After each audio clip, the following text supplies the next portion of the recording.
എല്ലാവർക്കും സലു കിച്ചണിലേക്ക് സ്വാഗതം. ഇന്ന് നമുക്ക് വളരെ പെട്ടെന്ന് തയ്യാറാക്കിയെടുക്കാൻ പറ്റുന്ന അപ്പത്തിന് വേണ്ടി 2 കപ്പ് പച്ചരി നന്നായിട്ട് ഞാനിവിടെ കഴുകിയെടുത്തിട്ടുണ്ട്. ഇനി ഇതിലേക്ക് ഞാൻ 1 കപ്പോളം നമ്മളുടെ ഫ്രഷ് തേങ്ങയാണ് എടുത്തിരിക്കുന്നത് കേട്ടോ. അതുപോലെ തന്നെ ഒരു 1/2 കപ്പോളം ചോറും 1 ടീസ്പൂൺ ഇൻസ്റ്റന്റ് ഈസ്റ്റും 2 ടീസ്പൂൺ പഞ്ചസാരയും പാകത്തിനുള്ള ഉപ്പും കൂടി ഇട്ട് കൊടുക്കാം. ഒറ്റക്കൂട്ടിലാണ് നമ്മൾ ഈ അപ്പം തയ്യാറാക്കുന്നത്. എന്നിട്ട് ഞാൻ ഇതിലേക്ക് 2 കപ്പ് വെള്ളം ഒഴിച്ചു കൊടുക്കുകയാണ്. ഇത്രയും വെള്ളം മാത്രമേ നമ്മൾ ഇതിനായിട്ട് ഉപയോഗിക്കത്തുള്ളൂ.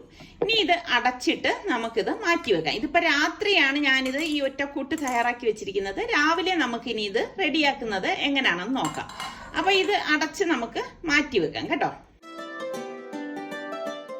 അപ്പൊ നമ്മൾ ഈ അപ്പം ചുടുന്നതിന് 1 മണിക്കൂർ മുമ്പ് മാത്രം അരച്ചെടുത്താൽ മതി കേട്ടോ. ഇതിപ്പോ ഞാന് രാവിലെ ഈ അപ്പത്തിന്റെ അരി ഇതിലുള്ള വെള്ളത്തിൽ തന്നെയാണ് ഇത് അരച്ചെടുത്തിരിക്കുന്നത്. അഡീഷണൽ വെള്ളം ഒന്നും ഞാൻ ചേർത്തിട്ടില്ല. 2 ബാച്ചായിട്ട് ഞാൻ ഇവിടെ അരച്ചെടുത്തിട്ടുണ്ട് കേട്ടോ.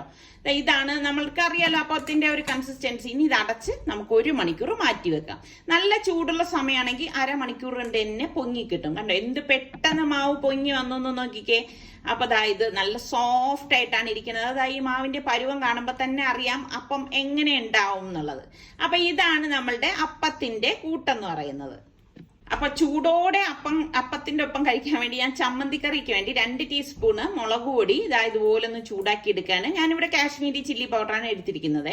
ഇതിലേക്ക് ഞാൻ 1/2 കപ്പ് തേങ്ങ കൂടി ഇട്ട് കൊടുക്കാണ്. അപ്പൊ ഇത് ഒരുപാടൊന്നും ചൂടാവേണ്ട ആവശ്യമില്ല. ഒരു 3-4 ചുവന്നുള്ളിയും ഒരു ചെറിയ പീസ് ഇഞ്ചിയും കൂടി ഇട്ടിട്ട് ഒന്ന് ഇളക്കിയെടുക്കും. അപ്പൊ നമ്മളുടെ തട്ട് ദോശയ്ക്കൊക്കെ പറ്റിയ ചമ്മന്തിക്കറിയാണ് ഞാൻ ഉണ്ടാക്കണത്. എന്നിട്ട് മിക്സിയുടെ ജാറിലേക്ക് നമുക്കിത് ഇത്രയും കൂടി ഇട്ട് കൊടുക്കാം. ഇട്ട് കൊടുത്ത ശേഷം നമുക്കിതിലേക്ക് പാകത്തിനുള്ള കുറച്ച് വെള്ളം കൂടി ഒഴിച്ചിട്ട് ഇതൊന്ന് അരച്ചെടുക്കണം. ഞാനിത് ഉപ്പും കൂടി ചേർത്തിട്ടാണ് അരച്ചെടുക്കുന്നത്. എപ്പോഴും ഞാൻ അങ്ങനെ തന്നെയാണ് ചെയ്യണത് കേട്ടോ. എളുപ്പത്തിന് വേണ്ടി ഉപ്പും ചേർത്ത് അരച്ചെടുക്കുക. അപ്പൊ കുറച്ച് വെള്ളം കൂടി ഞാൻ ഇതിലേക്ക് ഒഴിച്ചിട്ട് വീണ്ടും ഒന്ന് ഇത് അടിച്ചെടുക്കുകയാണ്.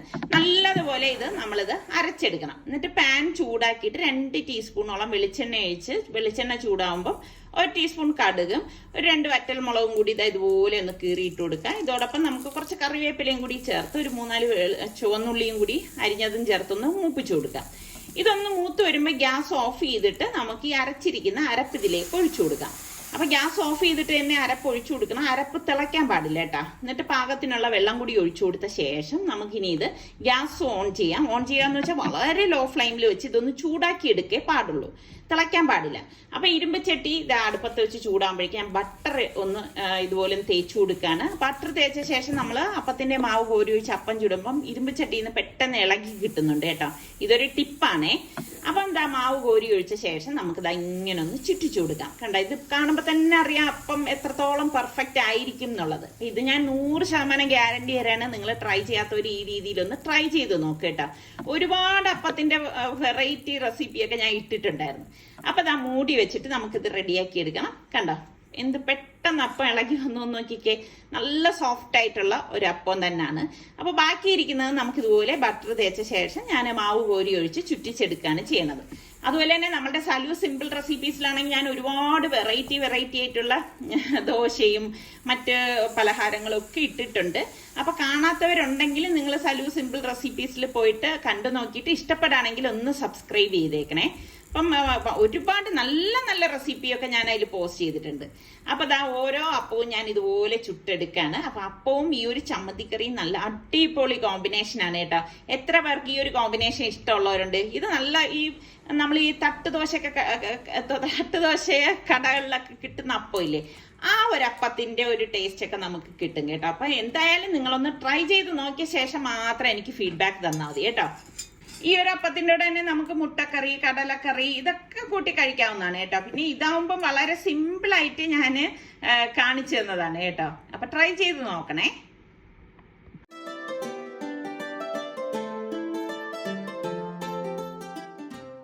പിന്നെ എനിക്ക് ജോലിയൊക്കെ ഉണ്ടായിരുന്നു. അതൊക്കെ കഴിഞ്ഞ് ഞാൻ ഉച്ചയ്ക്കുള്ള ലഞ്ചിന് വന്നിരിക്കുകയാണ്. അപ്പൊ വളരെ സിമ്പിൾ ആയിട്ടുള്ള ഒരു ലഞ്ചാണ് ഇന്ന് ഞാൻ തയ്യാറാക്കാൻ പോണത്. അപ്പൊ ഇത് നവര മീന് ഞാനൊന്ന് കഴുകി വൃത്തിയാക്കിയ ശേഷം മഞ്ഞപ്പൊടി, മുളക് പൊടി, കുരുമുളക് പൊടി, ഗരം മസാലപ്പൊടി, ഉപ്പ് ചേർത്തൊന്ന് ഇതൊന്ന് മസാല പൊട്ടി വെക്കണം. അപ്പൊ 3 മീൻ കാണുമ്പോൾ നിങ്ങൾ വിചാരിക്കും ഞങ്ങൾ 3 പേർക്കാണെന്ന്. സൽമാൻ പൊരിച്ച മീനൊന്നും കഴിക്കത്തില്ല കേട്ടോ. എനിക്ക് നിസാർക്കൊക്കെയുള്ള മീനാണ്. അപ്പൊ ഇതിപ്പോ ഞാൻ അടച്ചൊന്ന് മാറ്റി വെക്കാണ്. ഇനി നമ്മളുടെ മെയിൻ റെസിപ്പി ഞാൻ 2 ടേബിൾ സ്പൂൺ തേങ്ങ എടുത്തിട്ടുണ്ട്. ഇതിലേക്ക് ഞാൻ 1.5 ടേബിൾ സ്പൂൺ വെള്ളം ഒഴിച്ച് ഇതുപോലെ ഒന്ന് അടിച്ചെടുക്കും കേട്ടോ. ഇത്രയും മാത്രം മതിയാവും. എന്നിട്ട് നമ്മളുടെ മൺചട്ടി ചൂടാവുമ്പോഴേക്ക് ഞാൻ 2 ടേബിൾ സ്പൂൺ വെളിച്ചെണ്ണ ഒഴിച്ചിട്ട് 1 ടീസ്പൂൺ ഉലുവയിട്ട് പൊട്ടിച്ചു കൊടുക്കും. ഇതിലേക്ക് ഞാൻ ഒരു 5-6 വെളുത്തുള്ളി അല്ലി ചതച്ചെടുത്തിട്ടുണ്ട്, അതും കൂടി ചേർത്ത് കൊടുക്കാം. ചേർത്ത് കൊടുത്ത് നമുക്കൊന്ന് ഇളക്കി കൊടുക്കണം. അപ്പോൾ നല്ല ഒരു അടിപൊളി ചെമ്മീൻ കറിയാണ് കേട്ടോ. ഇതൊന്ന് മൂത്ത് വരുന്ന ഒരുപാട് മൂക്കണ്ട വരുന്ന സമയത്ത് നമുക്ക് ചെറിയൊരു പീസ് ഇഞ്ചി ഇതുപോലെ നീളത്തിൽ ഞാൻ അരിഞ്ഞെടുത്ത് വെച്ചിട്ടുണ്ട്, അതും കൂടി ചേർത്ത് കൊടുക്കാം. രണ്ടും കൂടി ചേർത്തിട്ടൊന്ന് വഴറ്റിയെടുക്കുകയാണ് ചെയ്യുന്നത്. ഒരുപാട് മൂക്കേണ്ട ആവശ്യമില്ല. ഈ സമയത്ത് ഞാനൊരു 3 പച്ചമുളക് കീറിയത് ഇതിലേക്ക് ചേർത്ത് കൊടുക്കുകയാണ് കേട്ടോ. ഈ പച്ചമുളകൊക്കെ നിങ്ങളുടെ എരിവിന്റെ പാകത്തിന് ചേർത്ത് കൊടുത്താൽ മതി. ഒരു കുഞ്ഞു സവാളയും കൂടി അരിഞ്ഞെടുത്തിട്ടുണ്ട്.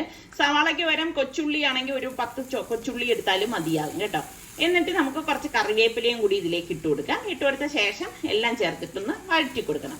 ഇതുപോലെ വഴണ്ടി വരുന്ന ആ ഒരു സമയത്ത് നമുക്ക് ഇനി ഇതിലേക്ക് പൊടികൾ ചേർത്ത് കൊടുക്കാം കേട്ടോ. അപ്പൊ ഞാൻ ഇതിലേക്ക് 1/2 ടീസ്പൂണോളം മഞ്ഞൾപ്പൊടി, 1.5 ടേബിൾ സ്പൂണ് മല്ലിപ്പൊടി, 2 table spoon Kashmiri chilli powder, പാകത്തിനുള്ള ഉപ്പ്, ഇത്രയും ചേർത്തിട്ട് നമുക്കിത് നന്നായിട്ടൊന്ന് ഇളക്കി കൊടുക്കണം. അതായത് ആ പൊടികളുടെയൊക്കെ ഒരു പച്ച ഒരു ചുവ മാറത്തക്ക രീതിയിലൊന്ന് ഇളക്കി കൊടുത്ത ശേഷം ഞാൻ ഇതിലേക്ക് 1/4 ടീസ്പൂണോളം വറുത്ത് പൊടിച്ച ഉലുവാപ്പൊടിയും കൂടി ചേർക്കുന്നുണ്ട്. ഉലുവാപ്പൊടിയൊക്കെ ചേർത്തെടുക്കുമ്പോൾ നല്ല ടേസ്റ്റ് ആണ് കേട്ടോ. ഇനി നമുക്ക് ഇതിലേക്ക് പാകത്തിനുള്ള വെള്ളം ഒഴിച്ചു കൊടുക്കാം. ആദ്യം ഞാൻ കുറച്ച് വെള്ളം ഒഴിച്ചിട്ട് ഇതെല്ലാം തീ കൂട്ടി വെച്ചിട്ട് ഇതെല്ലാം ചേർത്തിട്ടൊന്ന് ഇളക്കിയെടുക്കും. അപ്പൊ ഇതുപോലെ ആ ഒരു നമ്മളുടെ മസാലക്കൂട്ടെല്ലാം ഇതുപോലെ വഴണ്ടി വരുന്ന ആ പച്ച ചുവയൊക്കെ മാറിയിട്ടുണ്ട്. അപ്പൊ ഞാൻ പകുതി മാങ്ങയുടെ, അതായത് ഒരു മാങ്ങയുടെ പകുതി കട്ട് ചെയ്തെടുത്താണ്. ഇത് വീട്ടിൽ തന്നെ ഉണ്ടായ മാങ്ങയാണ് കേട്ടോ. എന്റെ ഉമ്മയുടെ വീട്ടിലുണ്ടായ മാങ്ങയാണ്. അപ്പൊ അതിന്റെ പകുതിയാണ് ഞാൻ കട്ട് ചെയ്ത് ഇതിലേക്ക് ഇട്ട് കൊടുത്തിരിക്കുന്നത്. അപ്പൊ നമ്മുടെ വീട്ടിൽ തന്നെ ഉണ്ടാകുന്ന മാങ്ങയൊക്കെ ആകുമ്പോൾ അതിന് പ്രത്യേക രുചി തന്നെയാണ്. അപ്പൊ ഇതുപോലെ ഇളക്കിയ ശേഷം കുറച്ച് ചൂടുവെള്ളം ഞാൻ ഇതുപോലെ ഒഴിച്ചു കൊടുക്കാണ്. അപ്പൊ ആദ്യം കുറച്ചൊന്ന് ഒഴിച്ചു കൊടുത്ത് നോക്കിയ ശേഷം മാത്രമേ പിന്നെ വേണമെങ്കിൽ ചേർത്ത് കൊടുക്കാവൂ കേട്ടോ. അപ്പൊ നന്നായിട്ട് ഇതുപോലെ വെട്ടി തിളയ്ക്കുന്ന സമയത്ത് നമുക്ക് ഒന്ന് മൂടി വെച്ചു കൊടുക്കാം. ഒരു 2 മിനിറ്റ് അത് അവിടെ ഇരുന്ന് തിളച്ച് വേകട്ടെ. ആ മാങ്ങ ഒന്ന് വെന്ത് വരണം കേട്ടോ, ഒരുപാട് വേവണ്ട. അപ്പൊ ഈ ഒരു സമയത്ത് നമുക്ക് ഈ ഞാൻ മാറ്റിയിട്ടാണ് ഇളക്കി കൊടുക്കുന്നത്. അപ്പൊ മാങ്ങയൊക്കെ പരുവത്തിന് വെന്ത് വരുന്നുണ്ട്, ഓവറായിട്ട് കുക്കാവണ്ടേ. ഈ സമയമാണ് നമുക്ക് ഈ കഴുകി വെച്ചിരിക്കുന്ന ചെമ്മീൻ ഞാൻ ഇതിലിട്ട് കൊടുക്കുന്നത്. അപ്പൊ ഇതൊരു 10-12 ചെമ്മീനോളം വരും കേട്ടോ. അപ്പൊ നമുക്ക് എത്രയാണോ വേണ്ടത് അതിനനുസരിച്ച് ഇട്ട് കൊടുത്താൽ മതി. ഇപ്പൊ നിങ്ങൾ ശ്രദ്ധിച്ചിട്ടുണ്ട് എന്റെ ചട്ടി പാത്രങ്ങളൊക്കെ കൊച്ചു കൊച്ചു പാത്രങ്ങളായിട്ട് വരെയാണ്. കുറച്ച് കറിവേപ്പിലയും കൂടി ഇട്ട് കൊടുക്കാം. ഇട്ട് കൊടുത്ത് നമുക്ക് ഇതൊന്ന് മൂടി വെച്ചു കൊടുക്കാം. ഒരു 3 മിനിറ്റിന് ശേഷം നമുക്കൊന്ന് അടപ്പ് മാറ്റി കൊടുക്കാം. അപ്പൊ ഞാൻ ഫ്ലെയിം ഒന്നും കുറച്ചിട്ടില്ല. നന്നായിട്ട് വെട്ടി തിളച്ച് ഈ ചെമ്മീൻ എന്നൊക്കെ പറഞ്ഞാൽ ഓവറായിട്ടൊന്നും കുക്ക് ചെയ്യാൻ പാടില്ല കേട്ടോ. അതന്നെ ഒരു പരുവുണ്ട്, ആ ഒരു പരുവത്തിൽ മാത്രമേ കുക്ക് ചെയ്ത് എടുക്കാവൂ. അപ്പൊ ഇപ്പം നമ്മൾ 3 പേരും ആയതുകൊണ്ട് മാത്രമാണ് കുഞ്ഞു പാത്രങ്ങൾ വന്നിരിക്കുന്നത്. ഇനി ഇതിലും പാത്രങ്ങളുടെ അളവ് കുറയും കേട്ടോ. കാരണം സലൂൺ കൂടെ പോയി കഴിഞ്ഞാൽ പിന്നെ നമ്മൾ മാത്രമാവില്ലേ. അപ്പൊ നമ്മൾ ഈ അരച്ചു വെച്ചിരിക്കുന്ന തേങ്ങയുടെ കൂട്ടുണ്ടല്ലോ, അത് 2 ടേബിൾ സ്പൂൺ കണക്കിൽ എടുത്തിട്ട് ഇതുപോലെ ഒന്ന് ഒഴിച്ചു കൊടുക്കണം. ഇത്ര മാത്രം മതി കേട്ടോ. ഓവറായിട്ടൊന്നും നമ്മൾ തേങ്ങാക്കൂട്ട് ഒഴിച്ചു കൊടുക്കണ്ട. അപ്പൊ ഇതൊന്ന് തിളയ്ക്കണം, അത്രേ ഉള്ളൂ. അപ്പോഴേക്കും നമ്മളുടെ കറി ഇവിടെ റെഡി ആയിട്ടുണ്ട്. ഇനി ഓവറായിട്ട് തിളക്കരുത്, അത് പ്രത്യേകം ശ്രദ്ധിച്ചേക്കണം. അപ്പൊ ഞാൻ ഗ്യാസ് ഓഫ് ചെയ്ത് ഇതൊന്ന് മാറ്റി വെച്ചിട്ട് ഇനി നമുക്ക് ഇതിലേക്ക് താളിച്ചൊഴിക്കണം. അതിനുവേണ്ടി ഞാൻ 1 ടേബിൾ സ്പൂൺ വെളിച്ചെണ്ണ ഒഴിച്ചിട്ട് കുറച്ച് കടുക് പൊട്ടിച്ചു കൊടുക്കാണ്. ഒരു 4-5 അല്ലി ചുവന്നുള്ളി ചെറുതായിട്ട് അരിഞ്ഞത് ഇതിലേക്ക് ഇട്ട് കൊടുത്ത് ഒരു 3 വറ്റൽമുളകും കൂടി ഇട്ട് കൊടുക്കാണ്. ഇനി നമുക്കിതൊന്ന് മൂത്ത് വരുന്ന സമയത്ത് കുറച്ച്, അതായത് ഒരു 1/4 ടീസ്പൂൺ മുളക് പൊടി, കുറച്ച് കറിവേപ്പിലയും കൂടി ഇട്ടിട്ട് ഇളക്കിയിട്ട് നമുക്ക് ചൂടോടുകൂടി തന്നെ നമുക്കിത് കറിയിലേക്ക് ഒഴിച്ചു കൊടുക്കാം. അപ്പൊ അടിപൊളി, വളരെ പെട്ടെന്ന് ഉണ്ടാക്കിയെടുക്കാൻ പറ്റുന്ന നല്ല ഒരു ചെമ്മീൻ കറിയാണ്. അപ്പൊ ഇത് നിങ്ങൾക്ക് താളിക്കാതെ വേണമെങ്കിലും എടുക്കാം. പക്ഷെ താളിച്ചിട്ട് നമ്മൾ ഇതുപോലെ എടുക്കുമ്പോൾ നല്ല ടേസ്റ്റ് ആണ് കേട്ടോ. അപ്പൊ ട്രൈ ചെയ്യാത്തവരുണ്ടെങ്കിൽ നിങ്ങളൊന്ന് ട്രൈ ചെയ്ത് നോക്കണേ. ശരിക്കും ഈ ഒരു കറി നമുക്കിപ്പം പലഹാരങ്ങളുടെ കൂടെയും കഴിക്കാൻ പറ്റിയൊരു കറി തന്നെയാണ് കേട്ടോ. ഏതാ നല്ല ഈ മാങ്ങയൊക്കെ ഇട്ട് വെക്കുന്ന ആ ചെമ്മീൻ കറിക്ക് ഒരു പ്രത്യേക ടേസ്റ്റ് തന്നെയാണ്. ഓവറായിട്ട് നമ്മൾ ഇതിലേക്ക് വെള്ളമൊന്നും ചേർക്കരുത്, അത് നിങ്ങൾ പ്രത്യേകം ശ്രദ്ധിച്ചേക്കണം കേട്ടോ. അപ്പൊ ഇതിരുന്ന് ചട്ടിയിലിരുന്ന് തന്നെ ഇതൊന്ന് കുറുകിക്കോളും. നമ്മൾ ഗ്യാസ് ഒന്നും പിന്നെ ഓൺ ചെയ്യരുത്. അപ്പൊ ഞാൻ ഇത് മാറ്റി വെക്കാണ്. അപ്പൊ മാറ്റി വെച്ച ശേഷം ഞാൻ മീനൊന്ന് പൊരിച്ചെടുക്കുകയാണ്. അപ്പൊ ഇപ്പം സത്യം പറഞ്ഞു കഴിഞ്ഞാൽ ഈ കൊച്ചു കൊച്ചു പാത്രങ്ങളിൽ ഇതുപോലെ നമുക്ക് 3 പേർക്ക് മാത്രമേ ഉണ്ടാക്കുക എന്ന് പറയുമ്പോൾ തന്നെ ഭയങ്കര ബുദ്ധിമുട്ടാണ് കേട്ടോ. ഇനിയിപ്പോൾ സലൂൺ കൂടെ പോയി കഴിഞ്ഞു കഴിഞ്ഞാൽ പാത്രങ്ങളുടെ ഞാൻ നേരത്തെ പറഞ്ഞതുപോലെ അളവും കുറയും. ഇതിൽ നിന്നും കുഞ്ഞു പാത്രങ്ങൾ എടുത്തിട്ടായിരിക്കും ഞാൻ കുക്ക് ചെയ്യുന്നത്. ഇപ്പൊ എനിക്കാണെങ്കിൽ സത്യം പറഞ്ഞ പിള്ളേരൊക്കെ ഉള്ളപ്പം നല്ല വിശാലമായിട്ട് കുക്ക് ചെയ്യുന്നതാണ് എനിക്ക് താല്പര്യം കേട്ടാ.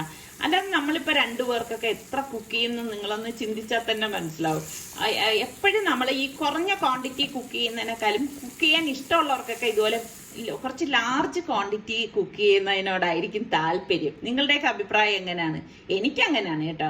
അപ്പൊ ദാ ഊണ് കഴിക്കാറായപ്പോഴേക്ക് ഇതാ എല്ലാം കൊണ്ടുവച്ചു. നല്ല പരുവാണ് കേട്ടാ. ചൂടോട് കൂടി കഴിക്കുന്നതിൻ്റെ ഒരു ടേസ്റ്റ് ഒന്ന് വേറെ തന്നെയാണ്.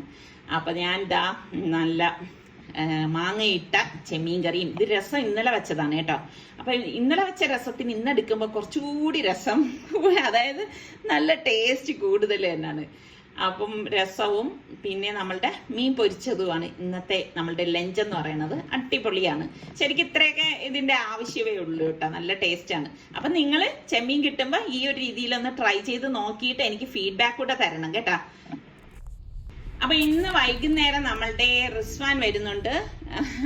അവന് സാറ്റർഡേയും ക്ലാസ് ഉണ്ടായിരുന്നു. അപ്പൊ അതെല്ലാം കഴിഞ്ഞ ശേഷമാണ് അവൻ വരുന്നത്. അപ്പൊ ഞങ്ങള് റിസ്വാനെ വിളിക്കാനായിട്ട് റെയിൽവേ സ്റ്റേഷനിലേക്ക് പോവുകയാണ്.